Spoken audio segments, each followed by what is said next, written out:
Good evening and welcome to another Darwin Innovation Hub digital skills look inside today, the custom GPTs of ChatGPT. If you haven't come across this before, it's your way of personalizing ChatGPT into something you can use. I'll just turn this off so you see me. Hey, I'm Dante St. James, and what we're going to look at is using these custom GPTs to do all sorts of stuff that you want to be able to do, whether it's trying to make it right like you, which I'm going to show you how to do, or getting it to do a very specific set of tasks you'd like it to follow. This is not agentic AI that you might have been hearing about, setting it up as an agent that's going to do all the things for you. We're not doing that today. What we're doing really is just working with the most basic sort of thing that ChatGPT can do in the paid version. And you do need the paid version to make your own one of these. But if you are just using the free version, you can actually use other people's GPTs. So I'm going to reshare that screen and start off showing you, because it's a very, very short webinar today, what that looks like. So first of all, this is your ChatGPT interface, right? You're usually going to see it as a new chat that looks like this. And that's where you're going to see, where you start the whole journey of writing something on ChatGPT.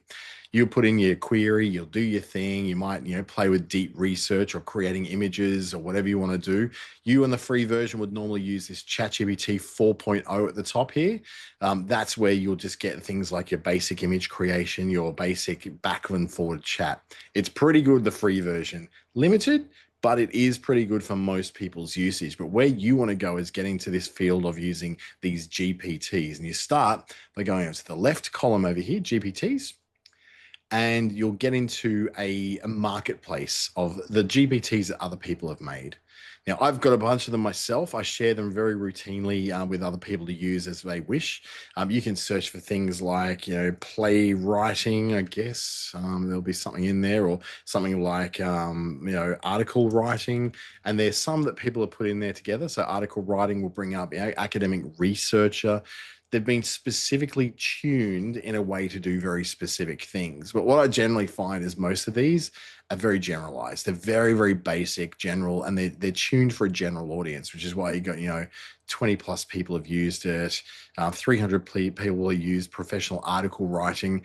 And look, it's great. And it's all about generally tricking Google into ranking websites and stuff like that. There are some other things like Scholar GPT, which you can go and enhance your research by going into a whole lot of other things. Or you can go into Consensus, which is a lot of research stuff. The trending ones at the moment, things like, fitness and workouts and humanizing your content, that kind of thing. But the problem is we don't just want to humanize our content in most of the cases. We want to make it just like us. We want to make it sound like us, so that if, say, for instance, someone hears us at a conference or goes to a workshop with us, that they will also then be able to get something from us afterwards, which is very much in our voice, but we haven't spent 6 hours building those materials. And this is where we start to create our own. Now, you do need the paid version to use the Create GPT thing. So up top here in the left-hand side, I've got the Create GPT button. So if I drag that across, no, it won't let me, but up the top there, I'm trying to make the screen a bit bigger so it's easier to read. I've got a Create button. And I've also got the My GPTs button. So in the My GPTs, this is a bunch of GPTs that I've written in the last, gosh knows how long. It shows you I've used some of them, 100 plus chats in that one. I've shared it with a lot of people as well. So that's why it's got 100 plus, 90 plus in this one, because we use it in one of the offices I work in. Comments that I want to do, the Dan Cortex writing guide, which I've actually put out to the public, so that people in the public can use that to better start to give perspective to their writing. But really what you want to do is kind of make your own. Like, you can go in and use my one, my right hook perspective and emulation. We can go into that one and give it a crack. I've put a little start button in there. So it's going to ask me the first question in a series of questions. So let's get started. What would you like to create? A social media post or whatever it is I'm trying to create. So let's just say I'm trying to create an article. So number 2. So each one of these steps in a sequence, I've programmed, or at least not really programmed, I've written into it. The first thing I want to do is ask this question. What's the main question I wish to answer? So, and that's just for the ease of this, I'm going to go an article that talks about something I've noticed. And then I can go into, great, you're writing an article. The guiding question is, what have I noticed? What is a short description of the topic you wish to write about? So I'm just going to talk into the computer. Today, for the first time in, I don't remember how long, I sat out in the Smith Street Mall and ate a sandwich in the sun and enjoyed the outdoors. I cannot remember the last time that I managed to actually sit outside and have lunch. I usually eat lunch at my desk, and it's got me thinking about, what are all the other things that everyday regular people do as part of their workday that I've been missing out on? And then I put that in, it's got my words, put it in, and that's what it's going to write about in this article. I've given it a bit of a personal story. It's telling me I'm writing an article about what I've noticed, about the realization I had when I sat outside in Smith Street Mall for lunch, something which is rare. And it asked me what perspective I want to write from. These are all steps I've built into this GPT process. So look at it, benefit, big idea. Let's just go the benefit, because what's the end benefit of the reader of hearing about my story of eating a chicken schnitzel sandwich in Smith Street Mall today? And then it's going to go, okay, well, this is what we're going to do. This is your perspective. Now I'm going to write the article in this way. So here's the recap, just to make sure it's what I want. Is that what I want? Do I have a transcript or a script from some other source that I want to put in there? I'm going to put no. I'm just going to go, write me my article based upon that. So is there a style of an existing no writer? I've trained this one to write like me. I put examples of my own writing in there to train it, and I'll show you in a minute how that worked. And I'll go, no, I'm just going to write it like me. But I could add in any famous writing style, a YouTuber, a person that's very, very prolific on the internet, that it will know their material. So here we go. It starts off with a bit of a hook. It breaks it down. Most of it eat lunch at our desk without thinking twice about it. But one quiet moment in the sun changed everything. What if what we think is productivity is actually robbing us of our best ideas? And then it goes on. I sat on the bench in Smith Street Mall yesterday with a sandwich in one hand, the midday sun on my face. Sounds simple, even boring, but in that moment, I realized I couldn't remember the last time I'd done it. And it's being able to put together this article of about 300 to 400 words just based on that little bit of input I did, and it's speaking like me. You know, that's the way I would talk, not the sandwich, not the sitting, but then doing nothing, the stopping, the presence, the breathing. That's how I write. That's literally like how I write.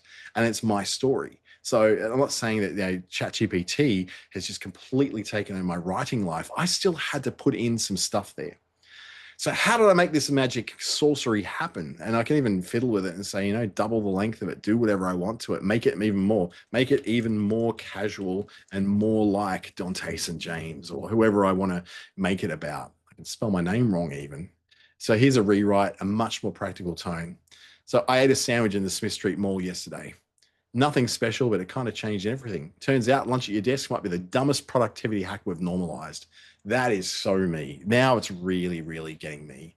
I don't usually take lunch breaks, not proper ones anyway. Most days I eat at my desk, pretending on saving time or being efficient. You know the drill. Inbox open, half sandwich in one hand, Slack ping in the background.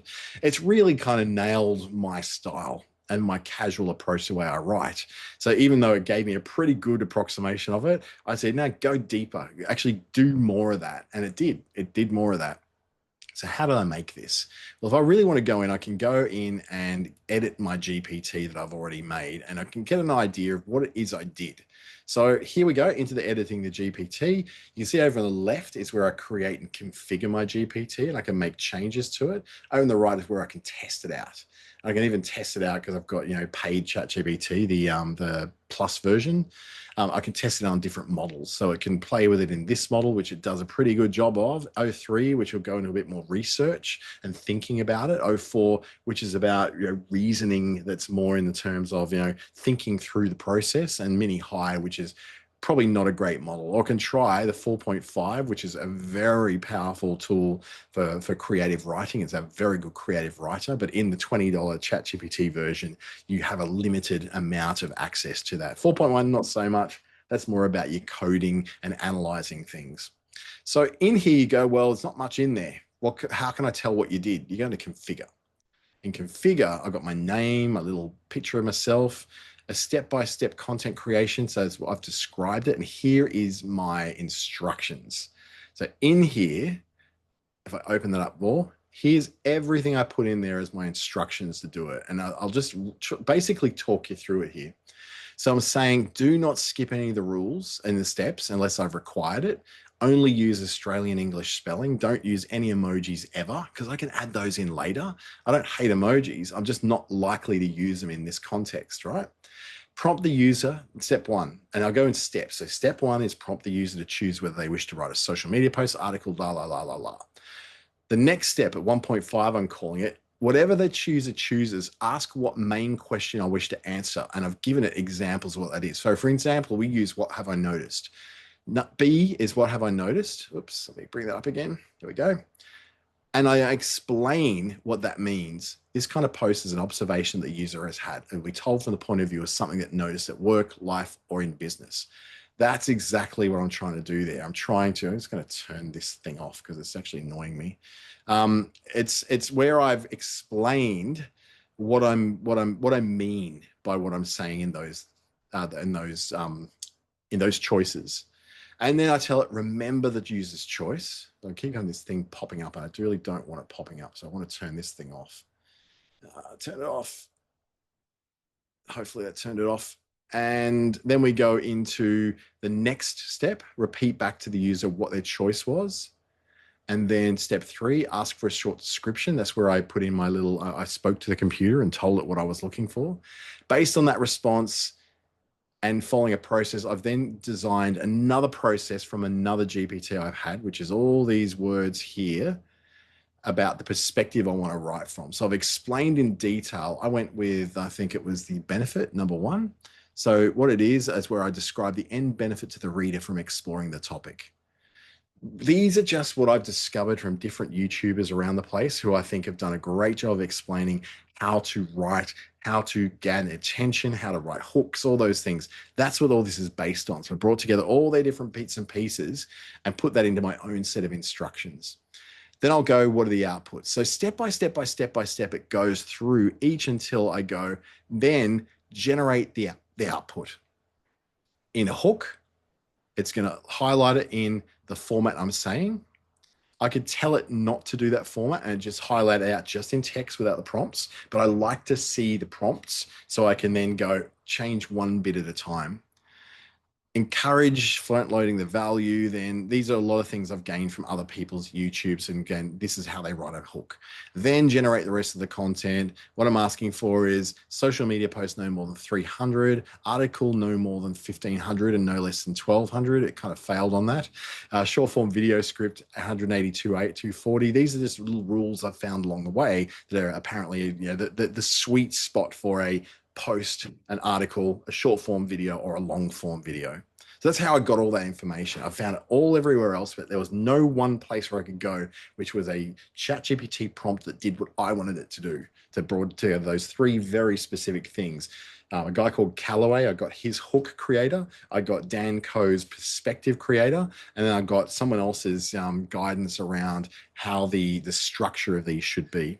So I brought that together in one. So what do I do? And then of course, at the very beginning, I've told it that basically it needs to be prompted by someone pressing start and ask that question. So step 1 is to prompt the user. So no matter what they write in the entry, it's going to prompt the user to answer that first question. And in my case, I've set a conversation starter over here called start. So if I put one in here saying go, it'll then put a go button over here as well. I don't want the go button. I only want a start button. And that's what then makes my model go. So like if I go start, the first thing it will do, it will come up and ask me what my, what's the first question is. So it's already done that. Let me just quickly re-update that so it works. And you can practice with your model over here in the preview what it's going to be like. There's also that link. I've set it to be accessed by anyone with the link. So I've set that specific access through my share settings. So up here, share settings, I've said anyone with a link, or I can make it for only me, or I can put it in the store where I could charge for it if I wanted to. You can actually do that if you want to promote them. I don't know of anyone who's ever paid for a GPT, but that's okay. I always just put anyone with the link and I send it to people. And I say, here you go, use this. You can use this one, no cost. And then I'll practice it, put it at the start, and then I'll start that whole process of putting in that detail. Now that's my one. How do we write our own? Let's start from the perspective that we want to do something that writes like us. So what we do is go back to the GPT's menu on the left. Then go over to create, and it gives us a blank canvas to start our GPT. Now you can do the really basic thing, which is to go create and just write it in just plain language what you want to do. What I like to do is go step by step of what it is I want it to do. So I'll go, I want to configure, I want to call it write like me. You can just call it whatever you want. This writes in my style according to my newsletter.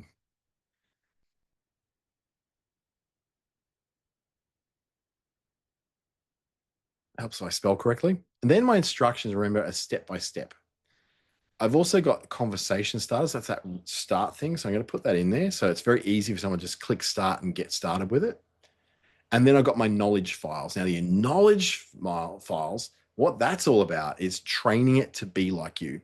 So I've got a bunch of files I'm going to pick up from my computer, which have got a whole lot of the of examples of what I've written before. So I just got to find them. They're all in here somewhere.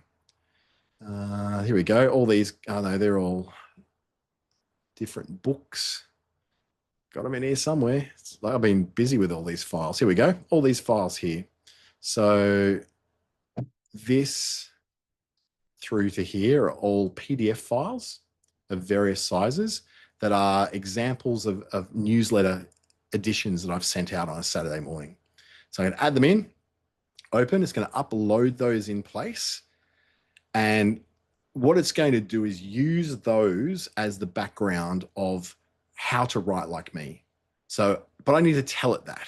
Otherwise, it's just going to go, oh, okay, so the only information you want is from there. No, I don't want information from there. What I want is just to write like what's in there. So what I'm going to do is put a rule in here. Rules. 1, the style and tone of the writing must be like the knowledge files. Do not write in any other style. That way it's going to inherit my style. I'm going to put here the rules are, your name is, and in my case, Dante, James. I can put a bit in here. You are a trainer in digital skills and entrepreneurship. Definitely not in typing though. And entrepreneurship. And I can put another one in here. All spelling must be in Australian English. Now, be careful with Australian English or UK English. Sometimes when you specify the country like that, it might start sounding a little bit too much like Steve Irwin or a little bit more like James Bond. So just be, sometimes it just misreads what you're trying to say. What I'm trying to say in Australian English spelling, not Australian English tone of voice. So just putting in Australian English, just make sure you say spelling is in Australian English. There's a little tip that I've come across that definitely is a bug that comes up. That might be all my rules for now. Well, I might put another one. The output must be no less than 1,200 words long. Then I'll do what my process is. I've got my rules, I've got my process. I can add a bit of extra context around, who I am. But it generally, because I write so much on the internet, it knows who I am and it knows what my style is. With you might have to load up, a few more of these kind of things. You've got a bit of a limit to how many you can load up, but it's fairly high. Like you can load in, I think I've loaded in up to 40 before, so I haven't had any trouble with that. So let's continue my rules and my process. The process will be step 1, when the user enters start, follow these steps exactly. 1, say, let's get started with your topic for today's article. Wait for the user to respond, and when they have, confirm their choice of topic. Number 2, ask the user if they have any transcript or text ready to add to flesh out the article. If they say no, continue to the next step. If they say yes, prompt them to, so you're like, it's like you're teaching an intern how to do something. If they say yes, prompt them to enter the text. If they already entered the text, move to the next step. Number 3, we'll go confirm with a summary of the text and ask if they have a specific specific person or audience in mind for this article. Wait for confirmation, their reply maybe, and then move on.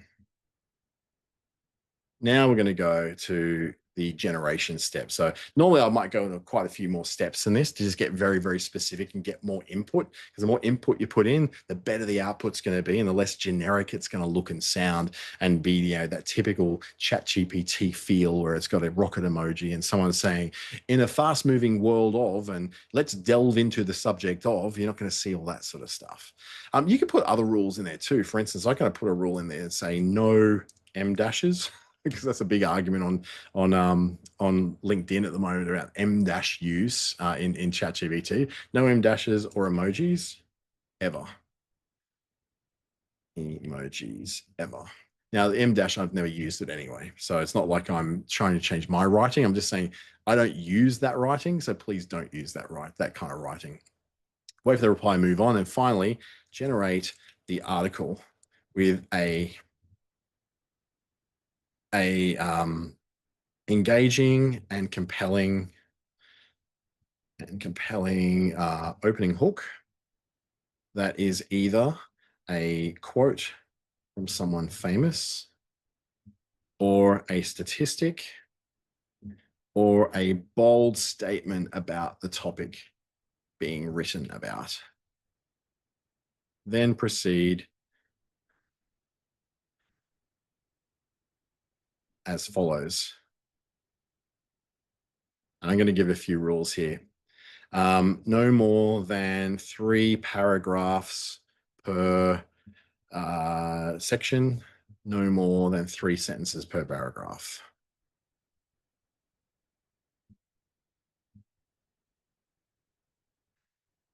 Another little rule I might put in there is that use common everyday English and avoid jargon.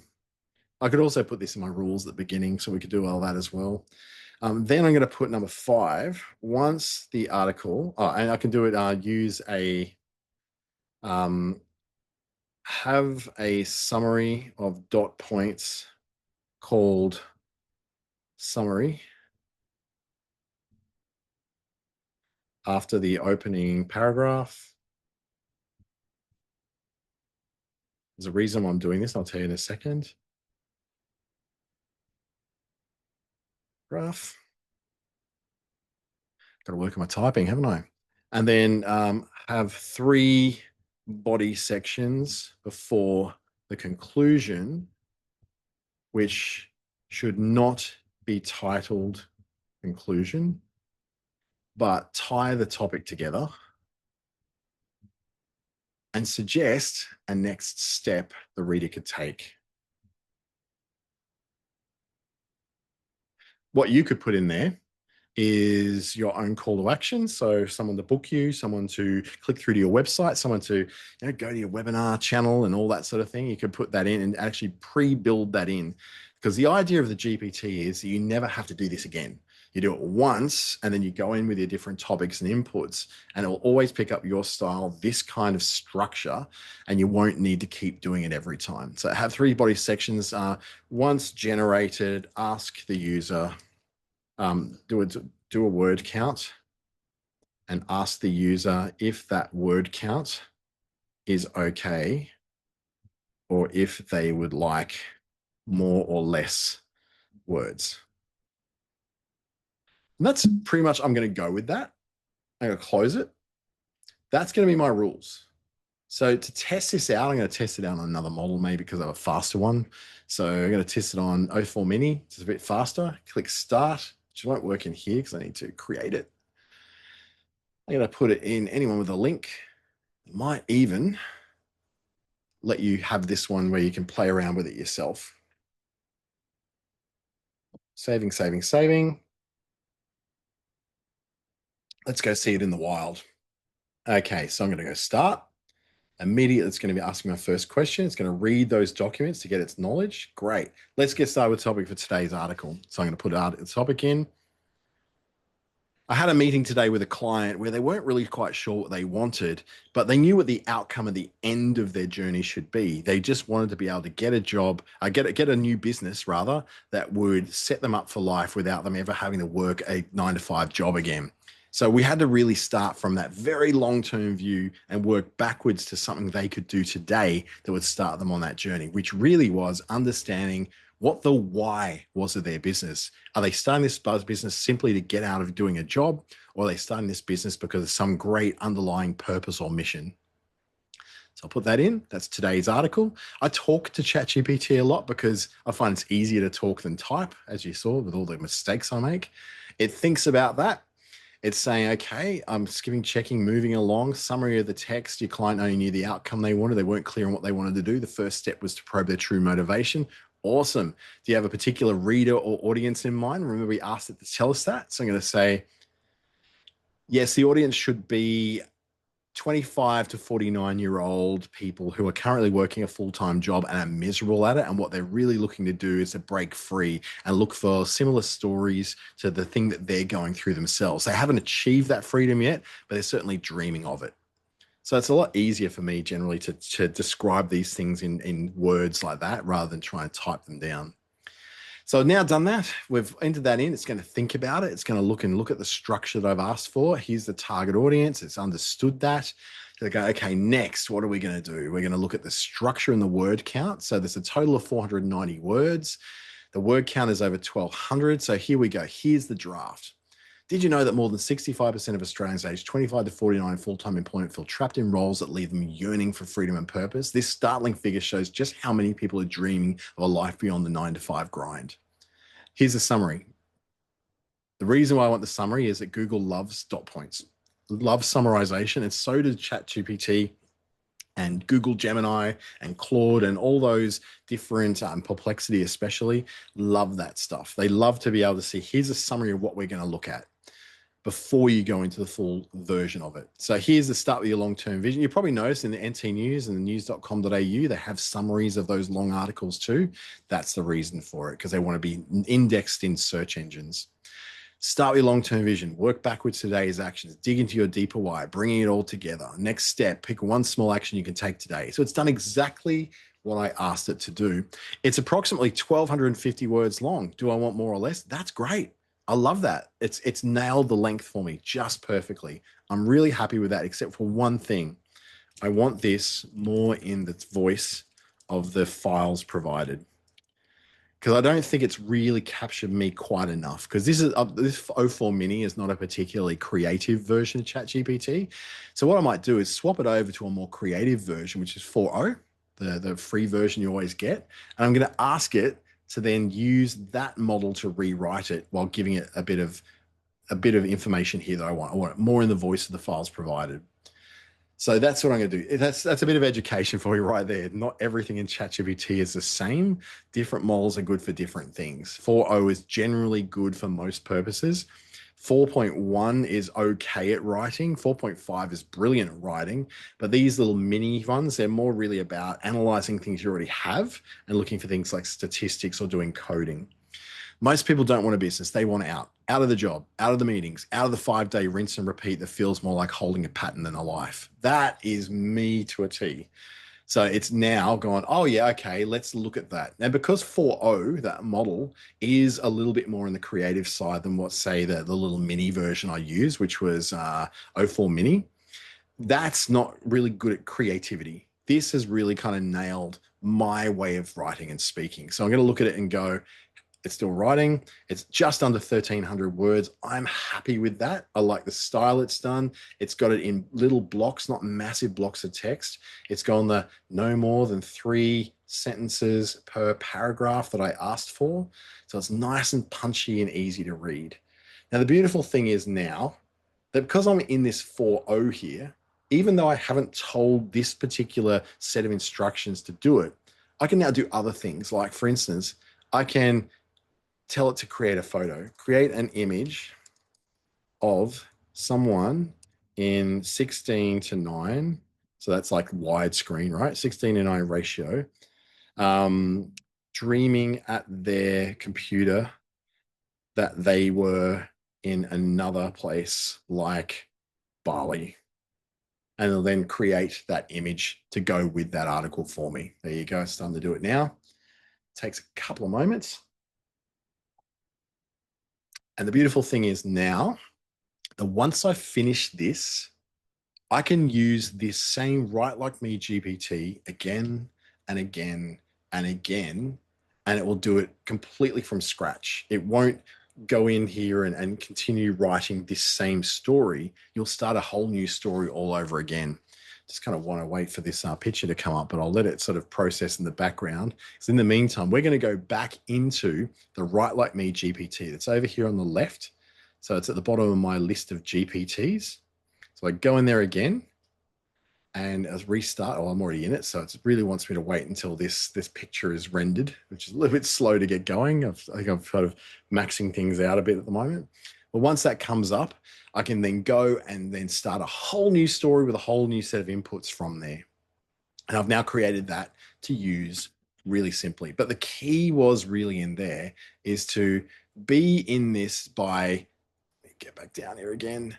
You want to be able to tell it the steps you want to take.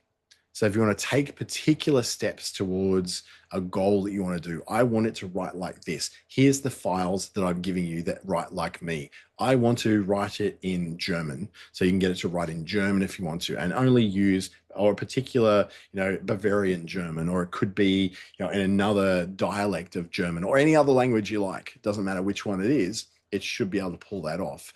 You're setting the rules. So you've got to set those rules in place in that GPT configuration.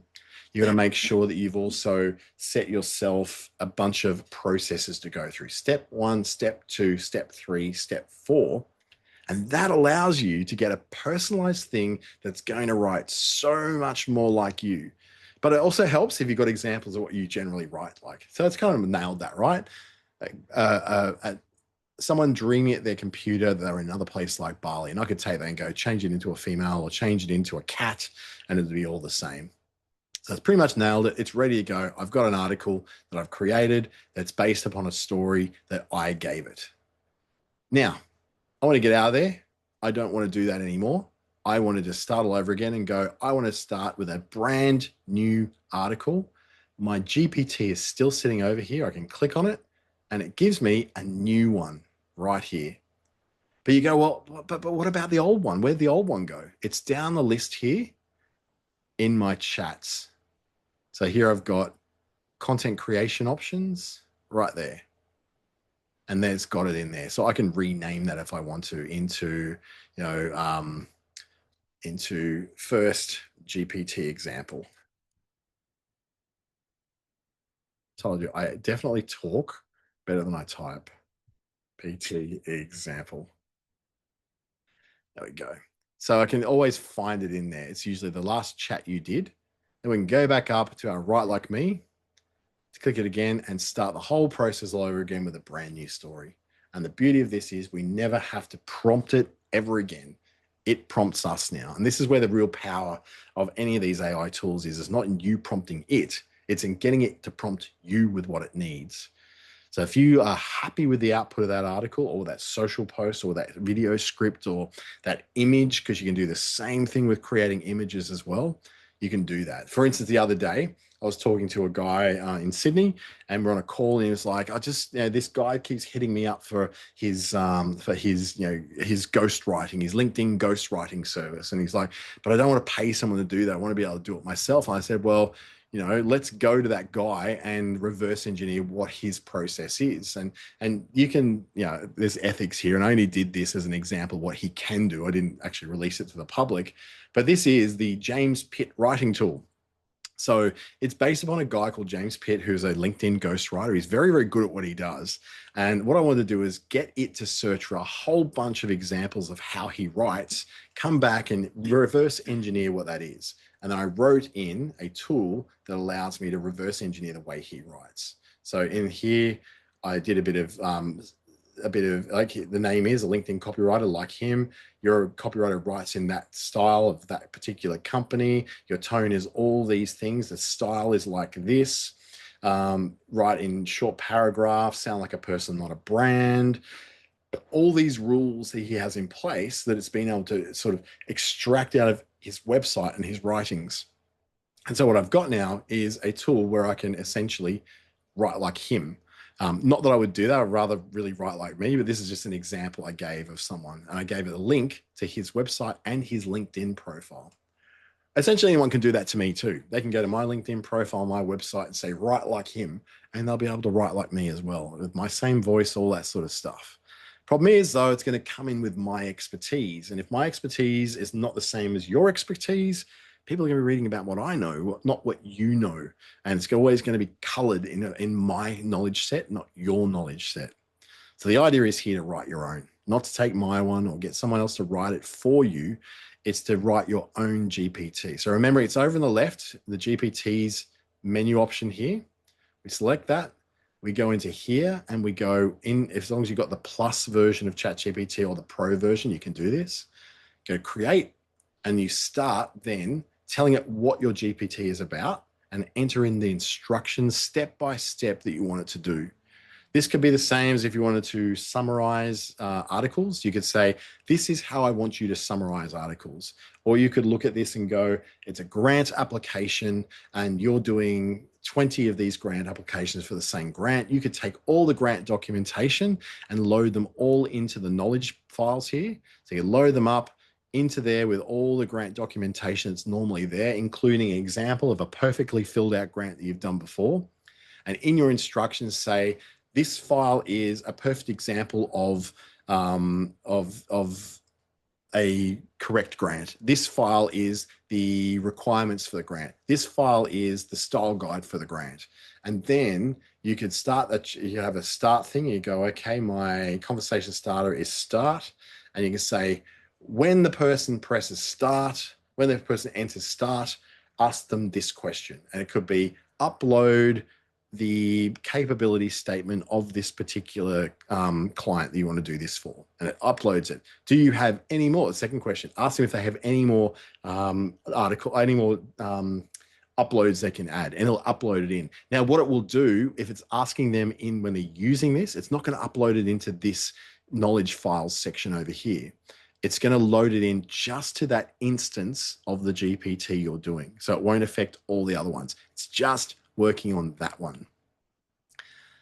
Now, you sit there and go, I'm uploading a hell of a lot of stuff here. What reassurance have I got that my stuff isn't going out to the public and everybody can use it? Well, it's all in your settings. So down bottom left here, where you've got my name and my plus account and all that, if I click on that and I go to settings, we're going to have the option here in data controls to turn the improved model for everyone off.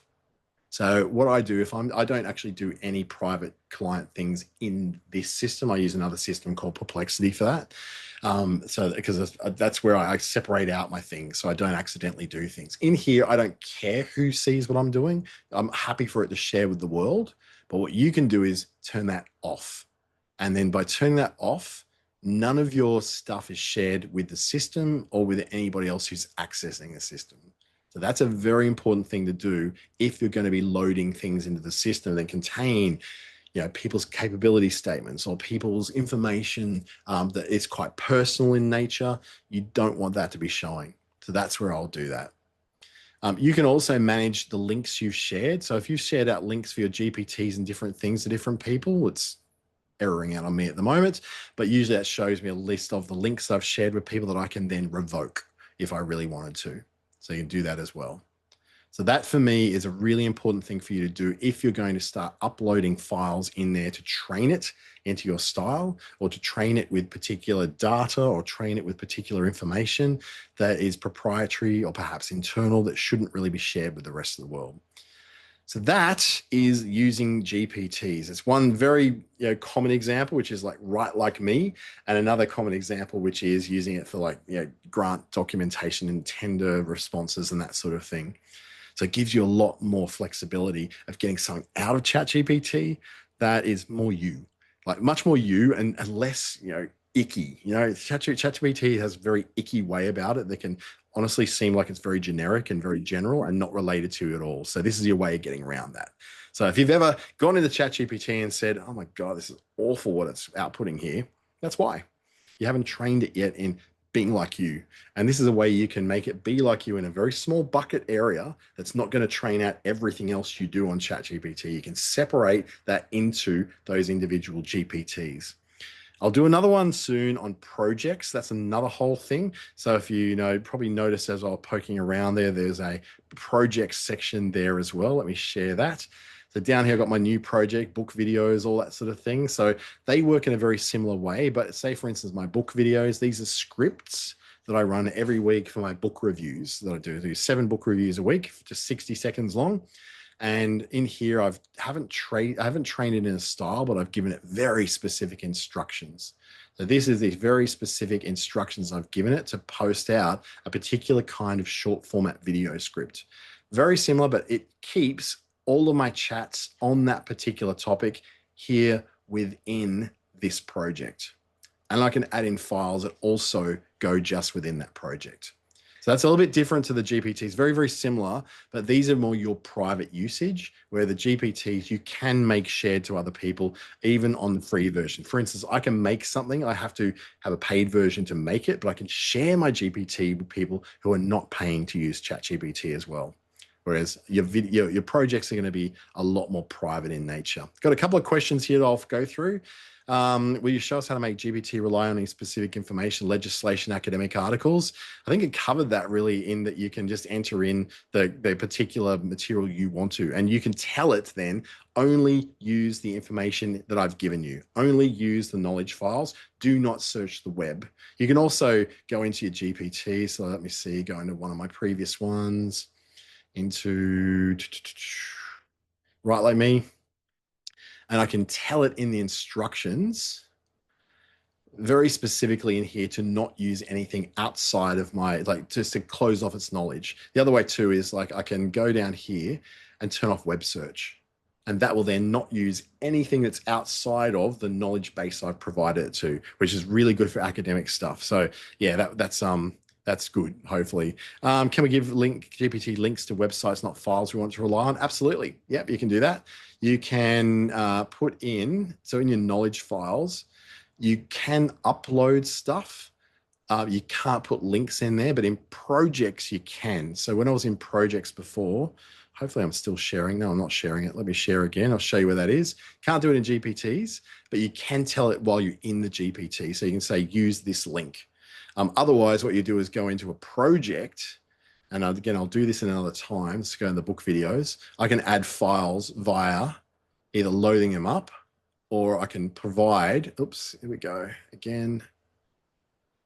Add files. No, I want to add, not in there, but you can put it in your instructions. So in your instructions, you can link to sources.